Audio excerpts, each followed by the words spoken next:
보통 사람은 이 신체 장기가 5장 6보인데 놀부는 하나가 더 있어서 5장 7보라고 그러죠. 그 하나 있는 장기 이름이 뭐죠? 심술보. 그렇죠. 심술보. 판소리 들어보면 이 놀부의 심술이 장난이 아닙니다. 초상난 집에서 노래 부르고 불난 집에는 부채질하고 소경의복에 똥칠 해놓고 열리는 호박능쿨 끊어버리고 아이 뵌 여자의 배를 차버리고 우는 아이에게 똥 먹이고 먼 길손에 노잣돈 훔쳐가고 남의 호박에 말뚝 박아버리고 이게 놀부의 심술입니다. 놀부는 부자고 교만하고 이기적이고 심술궂고 무자비하고 동생이 잘 되는 꼴을 눈뜨고 볼 수 없는 그런 사람입니다. 정말 남 잘 되는 꼴을 쳐다볼 수 없는 못된 심보를 가지고 있습니다. 형제에 대해서 무책임하고 무자비한 사람입니다. 결국 놀부는 자기 심보 때문에 망한 사람입니다. 오늘날 놀부 심보로 살다가 망하는 사람을 보면 사람들이 이렇게 말합니다. 사람이 심보가 고와야지, 심보를 바로 써야지, 그런 말을 합니다. 하나님은 놀부 심보를 미워하십니다. 왜냐하면 하나님은 사랑의 하나님, 자비의 하나님, 긍휼의 하나님, 언약에 신실하신 하나님이기 때문에 놀부 심보를 하나님 미워하십니다.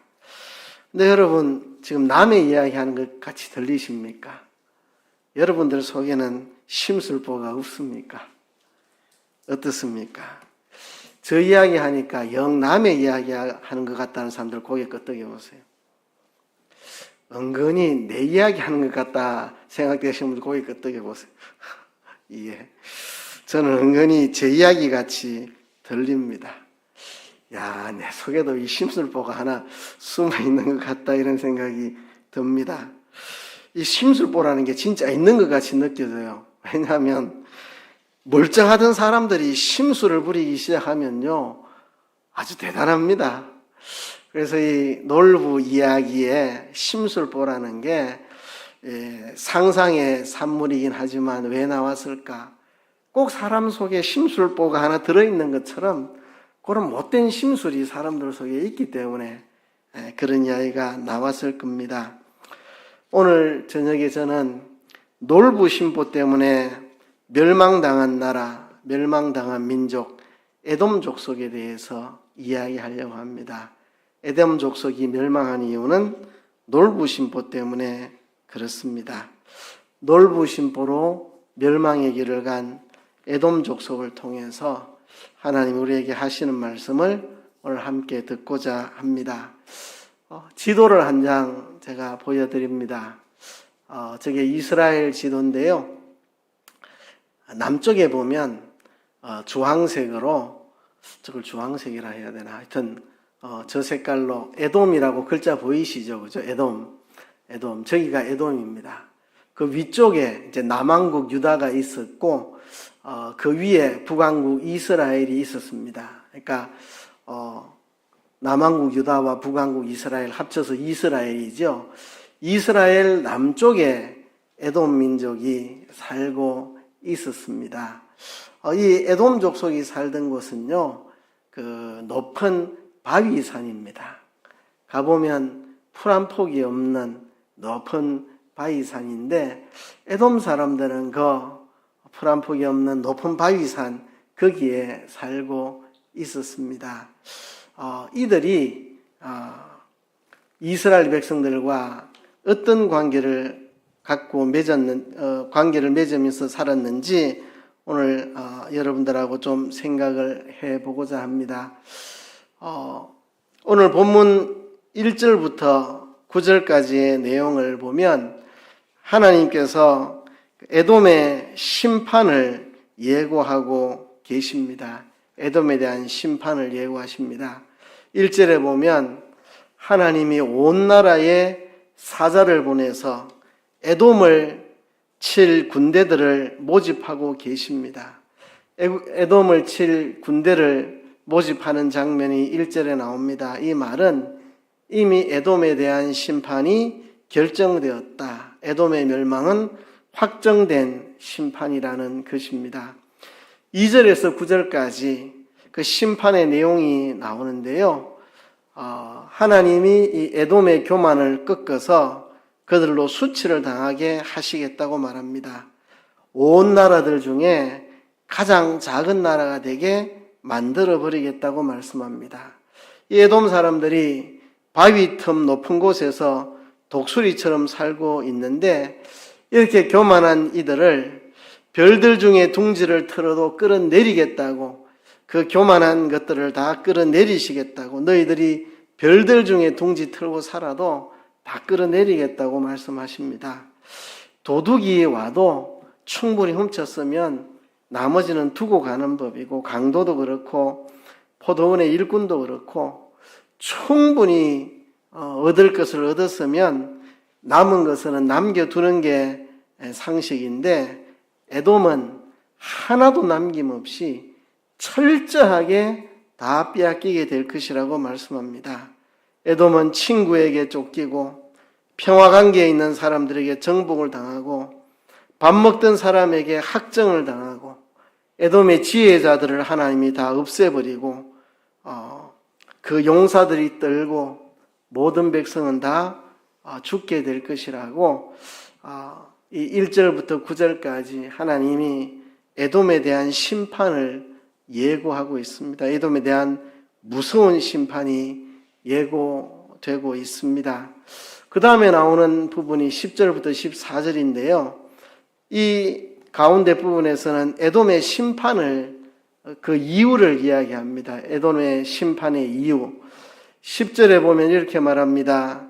네가 네 형제 야곱에게 행한 포악으로 말미암아 부끄러움을 당하고 영원히 멸절되리라. 자, 에돔 족속하고 이스라엘하고는 형제입니다. 이스라엘은 야곱의 후손들이고 에돔 족속들은 에서의 후손입니다.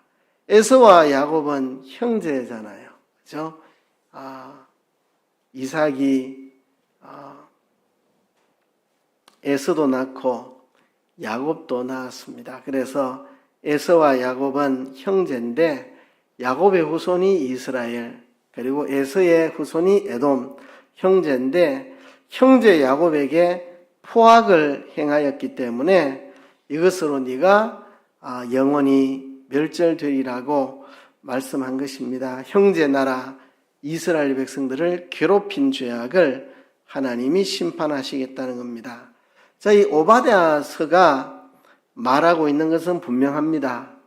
형제 나라인 이스라엘을 괴롭힌 죄악을 하나님이 심판하시겠다는 겁니다. 그러면 에돔이 이스라엘을 괴롭힌 때가 언제인가? 이거는 좀 모호합니다. 왜냐하면 이 에돔이 이스라엘을 괴롭힌 게 한 번, 두 번이 아니고 아주 오랜 기간 동안 이 에돔 족속들이 형제 나라인 이스라엘을 줄기차게 괴롭혀 왔기 때문에 그렇습니다. 한번 처음부터 쭉 이야기를 읊어보면요. 역사적으로 에서와 야곱의 갈등이 시작이 됩니다.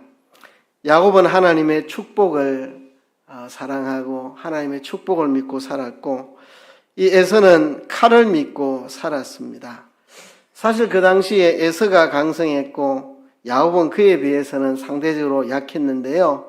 이 에서는 야곱을 늘 미워했고 시기하고 정오하고 늘 죽이고자 그렇게 했습니다. 야곱이 장자의 축복을 받으려고 형에게 속임수를 쓴 잘못은 있지만, 이 에서도 팥죽 한 그릇에 장자의 명분을 팔아먹는 참 망령된 사람이었습니다. 그리고 이것은 결국 하나님의 계획 가운데 일어난 일입니다. 그런데 에서는 이 야곱을 미워하고 정오하고 이렇게 공격하고 항상 정오의 칼을 갈면서 살았습니다. 이제 세월이 흘러서 이스라엘 백성들이 애굽에서 나와서 가나안 땅을 향하여 행진하고 있을 때, 이제 가나안 땅이 눈앞에 다가오고 있을 때 에돔 지역을 통과하게 되었습니다. 그때 에돔 사람들은 형제 나라인 이스라엘의 통행을 허락하지 않고 칼로 그들을 맞이하였습니다. 참 이 아주 심술보가 고약합니다.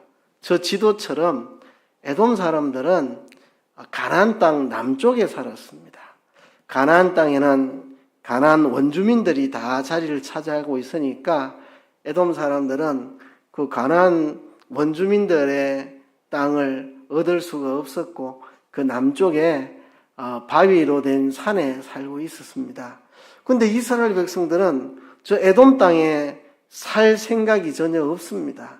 하나님이 이스라엘 백성들에게 허락하신 땅은 가나안 땅입니다. 가나안 땅.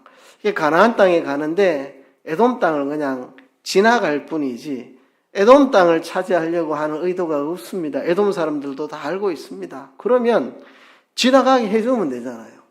어차피 이스라엘 백성들은 에돔 땅을 차지할 생각이 없고 가나안 땅을 차지하려고 지금 가고 있는데 뻔히 다 알면서 에돔 사람들은 이 심술보가 발동합니다.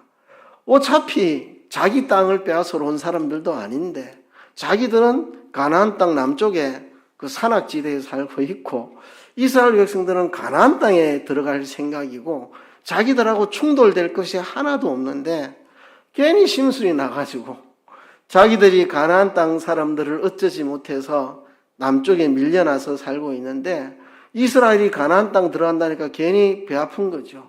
사촌이 땅 사니까 배 아픈 겁니다.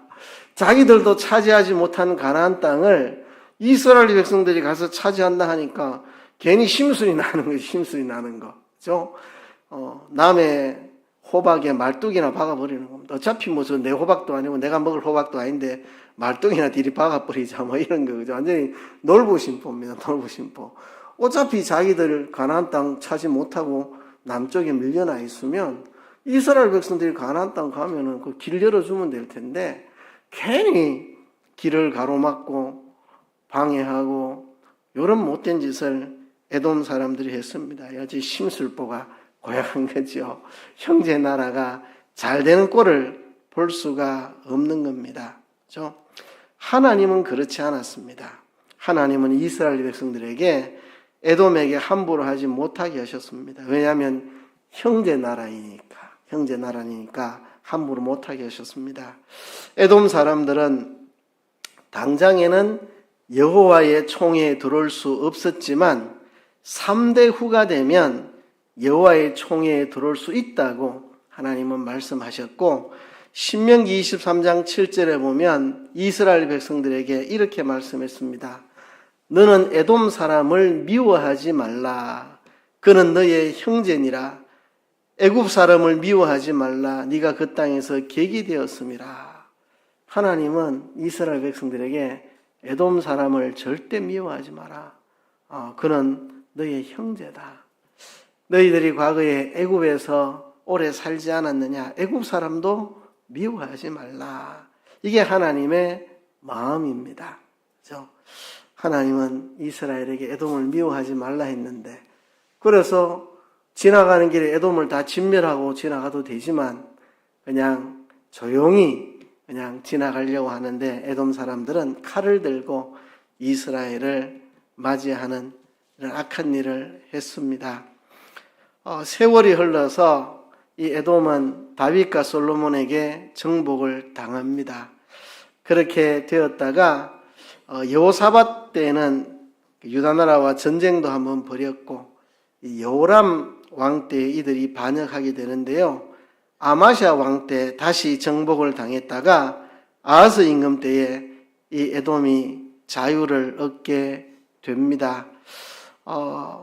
그러다가 이제 유다나라가 하나님께 범죄해서 바빌론에 침공을 당할 때 이때 에돔 사람들이 아주 좋아했습니다.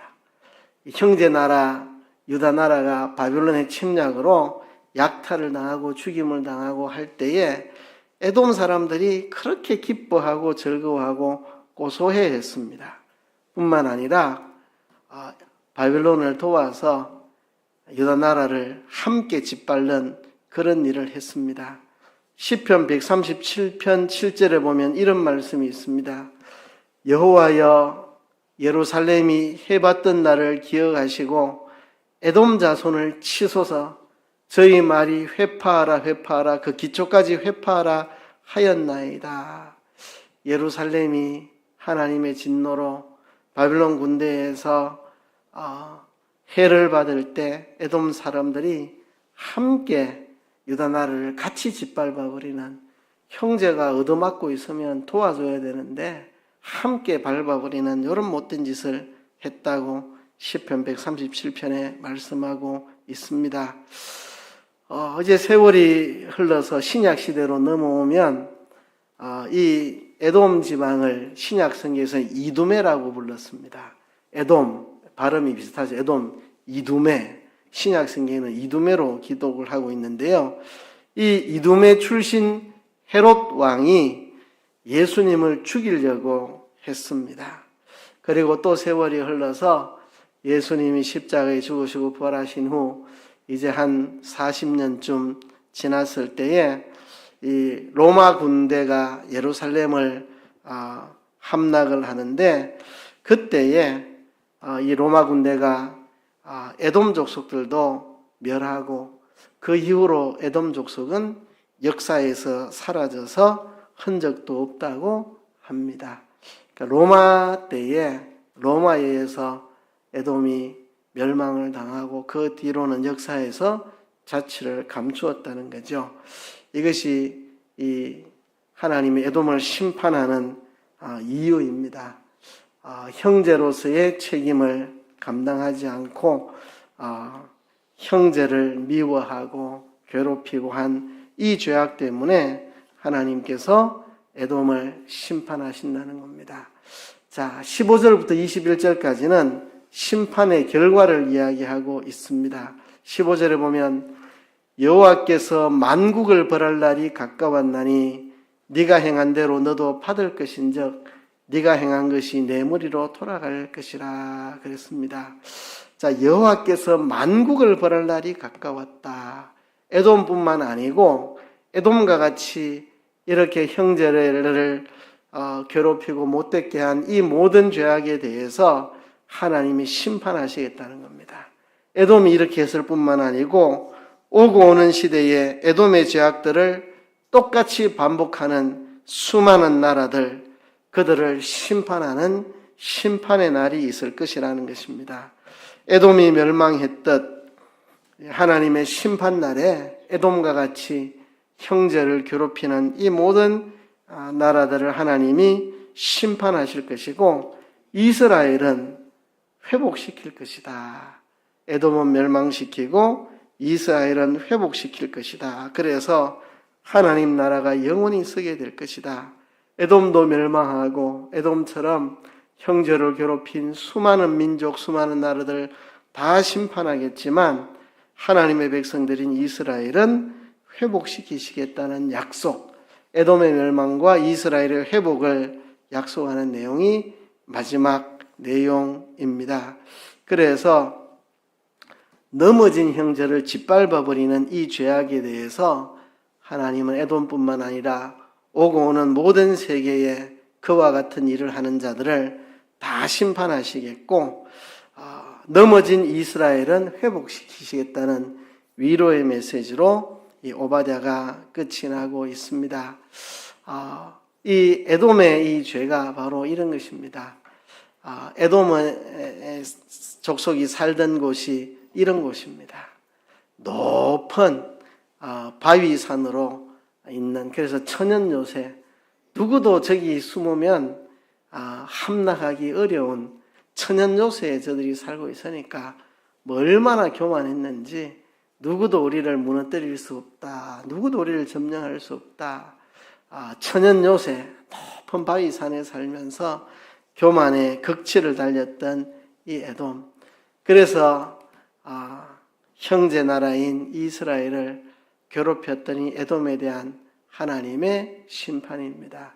저곳에 지금은 사람이 살고 있지 않습니다. 에돔은 멸망했고 역사에서 사라졌고 저곳은 그냥 관광지로 관광 간 사람들이 구경하는 곳으로 되어 있고 사람은 살지 못하는 곳입니다.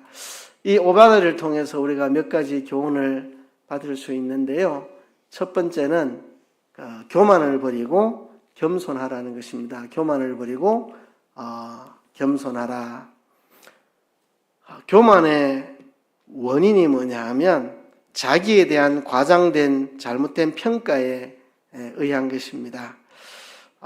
이들은 높은 바위산에 산다는 것 때문에 천연 요새에 산다는 것 때문에 자기에 대한 과장된 평가를 가지고 있었습니다. 오늘 본문 4절에 보면 네가 독수리처럼 높이 오르며 별 사이에 깃들지라도 내가 거기서 너를 끌어내리리라. 나는 독수리와 같이 높은 곳에서 산다. 나는 별들 사이에 깃들어 있는 것처럼 나는 천연 요새에 산다.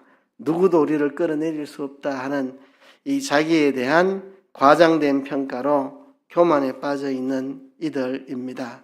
하나님이 거기서 끌어내려서 심판하시겠노라고 말씀을 하고 계십니다. 이들이 지리적인 조건 때문에 교만했습니다.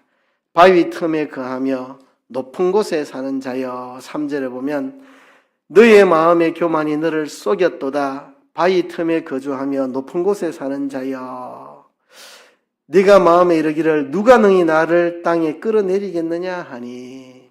이 지리적인 조건이 바위 틈에 산다는 이 지리적인 조건이 이들의 마음을 교만하게 만들었습니다. 또 동맹군 때문에 이들이 교만했습니다. 7절 상반절에 보면 너와 약조한 모든 자들이 다 너를 쫓아 변경에 이르게 하며 너와 화목하던 자들이 너를 속여 이기며 그랬습니다. 이 에돔 족속들은 든든한 동맹군이 있다는 것 때문에 이 동맹군을 의지하고 교만한 마음을 가졌습니다. 또 8절 중간에 보면 에돔에서 지혜 있는 자를 멸하며 에서의 산에서 지각 있는 자를 멸하지 않겠느냐. 에돔에게서 지혜 있는 자를 멸하겠다. 그 말이 뭡니까? 에돔 사람들은 자기들의 지혜를 믿었습니다. 우리는 지혜롭다. 우린 지혜롭다. 그래서 하나님이 에돔에서 지혜 있는 자를 멸하겠다. 그 말은 에돔 사람들이 스스로 지혜 있다고 그렇게 교만했다는 것입니다. 지리적으로 천연 요새에 있었고 든든한 동맹군들이 있었고 또 자기들이 생각할 때 자기들은 아주 지혜롭다고 이렇게 생각을 하고 이게 이제 교만하게 된 원인입니다. 이러니까 하나님 없이도 살 수 있고 자기 힘으로 뭐든지 할 수 있다는 교만의 뿌리가 깊이 마음속에 박히게 된 것입니다. 천연적인 지리적인 조건, 동맹군들의 견고한 결성, 그리고 스스로 지혜 있다고 생각하는 이런 모든 것들 때문에 우리는 하나님 없이도 살 수 있고 우리 힘으로 모든 것을 할 수 있다는 그런 교만한 마음을 가진 것입니다. 오늘 우리들도 마찬가지입니다. 경제적인 안정, 사회적인 어떤 위치, 또 가정적인 평안, 이런 것들 때문에 하나님 필요 없이 우리 힘으로 살 수 있다고 착각하는 경우가 있습니다. 하나님 외에도 믿을 구석이 많으니까 통장에 돈도 많지, 자녀들도 다 돈 잘 벌지, 몸도 건강하지, 이러면 이제 하나님 의지할 필요가 없고 내 힘으로 살면 된다는 교만이 우리 속에 싹트기 시작합니다. 이 교만이 바로 형제를 괴롭히고 인륜을 저버린 악행을 해놓고도 심판을 두려워하지 않는 모습으로 나타났습니다.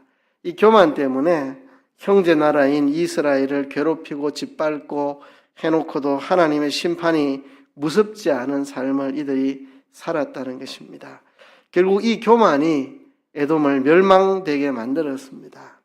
교만은 패망의 선봉이요 거만함은 넘어짐의 앞잡이라고 자모님 말씀하신 것처럼 이들의 교만이 결국 이들을 속여 망하게 했습니다. 우리는 교만을 버리고 늘 겸손한 삶을 살아야 합니다.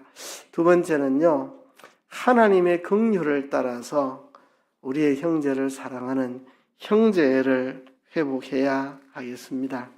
어제 울산극동방송에 가서 생방송 소망의 기도 참여하고 왔습니다. 한 30분 정도 이 청취자들 기도 제목을 하나하나 가지고 우리 기도하는데요. 가슴이 뭉클한 기도 제목이 올라왔더라고요. 그렇게 이야기를 하더라고요. 언니가 있는데 언니가 우리가 경제적으로 너무 어려울 때 물질적으로도 참 많이 도와주고 또 우리에게 사랑을 참 많이 베풀어 주었다. 그래서 빨리 내가 이 경제적 어려움에서 벗어나서 다 회복해서 언니한테 받은 물질이고 사랑이고 배나 내가 갚아드리고 싶다. 그걸 할 수 있도록 도와달라. 이런 기도 제목이 올라왔어요. 가슴이 뭉클하더라고요. 제가 목회하면서 목회 현장에서 그렇지 않은 이야기들을 참 많이 들었거든요. 우리 형님네는 그렇게 잘 사는데 우리가 이렇게 어려움에 처해 있어도 한번 쳐다보지도 않고 정말 눈꼽만큼도 도와줄 생각 안 하고 도와주는 게 뭐냐고 우리한테 있는 거 빼앗아갈 생각하고 집안에 있는 빚더미 우리한테 다 떠넘기려고 그러고 정말 형제가 맞는지 모르겠다. 형제라고 하면서 어떻게 이럴 수가 있느냐 막 하소연하는 가정들 들어 목격하게 됩니다. 옆에서 이야기를 들어보면 내가 화가 다 날 정도로 형제가 열심히 살아보려고 노력하는데 이런 어려움에 처해 있으면 좀 잘 살면 조금이라도 못해줄 만한데 오히려 빼앗아 간다고 탄식하는. 그런데 어제 극동방송 소망의 기도 제목에 가슴이 뭉클하더라고요. 언니네 가정이 우리가 경제적 어려울 때 물질적으로 많이 도와주고 사랑도 베풀어주고 너무 고마워서 내가 빨리 일어서서 2배나 내가 언니한테 갚아드리고 싶은데 하나님 도와주세요. 이런 기도 제목 가슴이 참 짠했습니다. 우리가 하나님의 긍휼로 형제를 회복해야 하겠습니다. 지금 10절부터 나오는 에돔의 이 심판받는 이유들 이래 보면 형제의 어려움을 방관했습니다. 형제의 어려움을 유다 백성들이 약탈당하고 있을 때 방관했습니다. 방관만 한 게 아니고 기뻐하고 비웃고 조롱하고 우쭐거렸습니다. 뿐만 아니라 형제의 어려움을 자기들의 이득의 발판으로 삼았습니다. 같이 가서 약탈하고 있는 유다 나라가 침략군에 의해서 유린당하고 있을 때 거기 가가지고 약탈을 해오는 형제의 어려움을 자신들의 이득의 발판으로 삼고 그렇죠? 형제들의 어려움에 적극적으로 동조해서 괴롭히는 지금 넘어져서 울고 있는 형제를 밟아버리는 그런 짓을 했습니다. 우리 속에는 이런 것이 없는가? 우리는 형제의 어려움을 방관한 적이 없는가? 우리는 형제의 어려움을 기뻐하고 속으로 비웃고 하진 않았는가? 형제의 어려움을 나의 이득의 발판으로 삼은 적은 없는가? 형제가 고난당하는 일에 나도 힘을 모아서 그 어려움을 더 증가시킨, 함께 괴롭힌 그런 일은 없는가? 형제에 대해서 복수심을 가진 적은 없는가? 에돔 족속들처럼 우리 안에 누군가에게 대한 불타는 복수심은 없는가?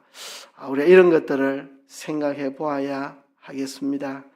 에스겔 25장에 보면 이런 말씀이 있습니다. 나 주 여호와가 말하노라 에돔이 유다 족속을 쳐서 원수를 갚았고 원수를 갚음으로 심히 범죄하였도다. 그렇죠?